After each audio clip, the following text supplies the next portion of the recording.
Cook with Parul को subscribe कीजिए, bell icon को प्रेस कीजिए लेटेस्ट रेसिपी की वीडियो को सबसे पहले देखने के लिए।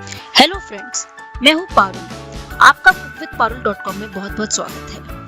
मैंने अपने चैनल पर एक वीडियो डाला था, मलाई से घी किस प्रकार से आप आसानी से निकाल सकते हैं, और मुझे बहुत खुशी हुई ये जानकर कि आप सभी लोगों को वो वीडियो बहुत पसंद आया और आपने उसको बहुत अप्रिशिएट किया।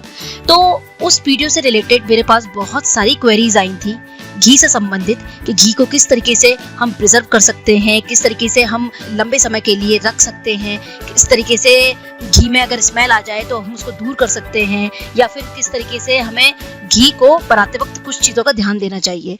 तो मैंने उन सभी आपकी जो क्वेरीज थी इस वीडियो के माध्यम से कोशिश की है कि मैं उन सब क्वेश्चंस का जवाब आपको दे पाऊँ।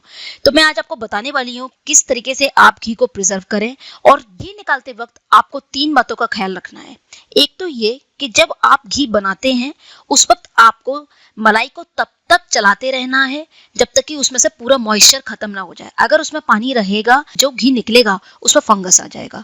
तो तब तक आप उसका मॉइस्चर पूरी तरह से जब खत्म ना हो जाए और जो उसके अंदर आप वाइट सॉलिड देखते हैं वो पूरी तरीके से ब्राउन ना हो जाए। ये बहुत जरूरी बात है कि जब वो जो घी में उसके पीसेस होते हैं उनका पूरी तरीके से डार्क ब्राउन कलर आ जाना जरूरी है। उससे घी के अंदर जितना भी पानी होता है वो एवोपरेट हो जाता है, पूरा खत्म हो जाता है, और इससे प्योर घी निकलता है। और ये प्योर घी में कभी फंगस नहीं लगता, कभी किसी तरीके का ऑक्सीडेशन नहीं होता। तो ये बहुत जरूरी बात है। दूसरी बात ये है कि मिल्क सॉलिड को जब आप छानेंगे घी को, तो घी इस प्रकार से छाने कि जो उसका ब्राउन जो जला हुआ निकला है वो बिल्कुल उस घी में ना जाए, अच्छी तरीके से वो छन जाए, बिल्कुल क्लियर। तब आप उसको ठंडा करके, जब वो पूरी तरीके से घी ठंडा हो जाए तभी आप उसको स्टोर करें। और स्टोर करते वक्त हमें ये याद रखना है कि स्टोर करा हुआ घी बहुत डायरेक्ट सनलाइट के एरिया में नहीं होना चाहिए। उसको ठंडे जगह पर आप रखें, फ्रिज में रखने की भी कोई जरूरत नहीं है। आप ठंडी जगह पर रखें, साफ सुथरी जगह पर रखें और एयर टाइट कंटेनर में रखें। अब कंटेनर से रिलेटेड बात मैं आपको बता देती हूँ। घी अगर आप कांच के जार में रखेंगे तो ये सबसे बेस्ट है इसके लिए। घी को हमेशा कांच के जार में ही रखिए और लिड को बिल्कुल कस के बंद करके रखिए, और वो भी ठंडी जगह पर। अगर आप उसको फ्रिज में रखना चाहते हैं तो फ्रिज में रखिए, फ्रीजर में नहीं। फ्रिज में आप रख सकते हैं उसको बंद करके, कोई परेशानी नहीं है। लेकिन अगर आपने बार बार उस घी में चम्मच डालते हैं, आप उसका इस्तेमाल करते हैं, तो घी में मॉइस्चर चला जाता है और घी खराब हो सकता है, उसमें फंगस लग सकती है, उसमें ऑक्सीडेशन हो सकता है। तो आप क्या करें, या तो आधा घी जितना आपको इस्तेमाल करना है पहले ही बाहर निकाल लें, रेस्ट घी जो आपको स्टोर करना है उसे कांच के जार में आप बंद करके रख दें, जिससे कि वो सुरक्षित रहे। कांच के जार अच्छा होगा कि वो कलर्ड हो, या तो उसका कलर ब्लू हो जार का, या ग्रीन हो, या वो एम्बर कलर का हो तो अच्छा है। इसलिए मैं ये बात बोल रही हूँ, जो अल्ट्रावायलेट रेडिएशन होती है उससे हम इसको बचा सकते हैं अगर कांच के जार का कलर होता है तो। कई बारी मैंने देखा है कि लोग मलाई ज्यादा निकालने के चक्कर में बार बार दूध को हर 2-3 घंटे पे बॉईल करते रहते हैं। इससे नुकसान ये होता है कि दूध की सारी न्यूट्रिशनल वैल्यू खत्म हो जाती है, और ऐसा करने की हमें कोई आवश्यकता नहीं है। आपको जितना भी दूध दिन भर में इस्तेमाल करना है उसको आप बाहर रख लीजिए, और बचा हुआ दूध आप फ्रिज में उठाकर रख दीजिए। इससे मलाई बहुत अच्छी जम जाएगी और आपको दूध उबालना भी नहीं पड़ेगा बार बार। कई बारी मेरे से ये भी सवाल लोगों ने किए हैं कि घी में स्मेल आ गई है, तो अब उस स्मेल को दूर करने के लिए हम क्या करें।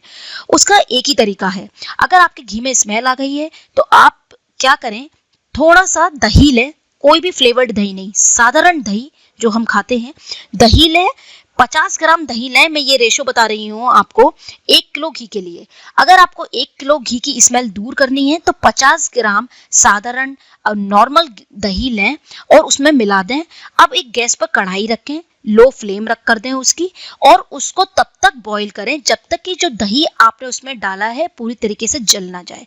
जब वो दही पूरी तरीके से जल जाएगा तो आप पाएंगे कि घी में जो स्मेल थी वो पूरी तरीके से खत्म हो चुकी है और बहुत अच्छी खुशबू घी में आ गई है। अब आप घी को ठंडा होने के बाद छान करके कांच की बोतल में वापस स्टोर कर सकते हैं। यही एक इसका सबसे अच्छा तरीका है। एक बात और मैं बोलना चाहूंगी, आजकल मार्केट से जो हम घी खरीदते हैं वो ज़्यादातर टिन में या प्लास्टिक के पैकेट में आता है। तो यदि आप घी को स्टोर करना चाहते हैं तो उस टिन से या उस प्लास्टिक के पैकेट से आप प्लीज़ ट्रांसफ़र कर लें किसी कांच के जार में। और अगर आपको वो बहुत ही शॉर्ट टर्म के लिए ही इस्तेमाल करना है तो आप किसी भी पोर्सलिन जार में भी उसको रख सकते हैं। तो इससे उसमें फंगस नहीं आएगी, किसी प्रकार का ऑक्सीडेशन नहीं होगा और वो सही बना रहेगा। तो ये कुछ चीज़ें थी जो मैं आपके साथ शेयर करना चाहती थी। मुझे उम्मीद है आपके जो भी सवाल थे उनका उत्तर आपको इसमें वीडियो में मिल गया होगा। तो इसी तरीके के अच्छे वीडियोस देखने के लिए मेरे चैनल को प्लीज़ सब्सक्राइब करें, ज़्यादा से ज़्यादा शेयर करें और अपने अनुभव कमेंट के जरिए मेरे साथ शेयर करें। Thank you. Hope you like this. Your views matter to me. Your encouragement, support means lot to me. So please click the subscription button and share the videos, watch the videos, keep watching, enjoy Smart Cooking with Cook with Parul.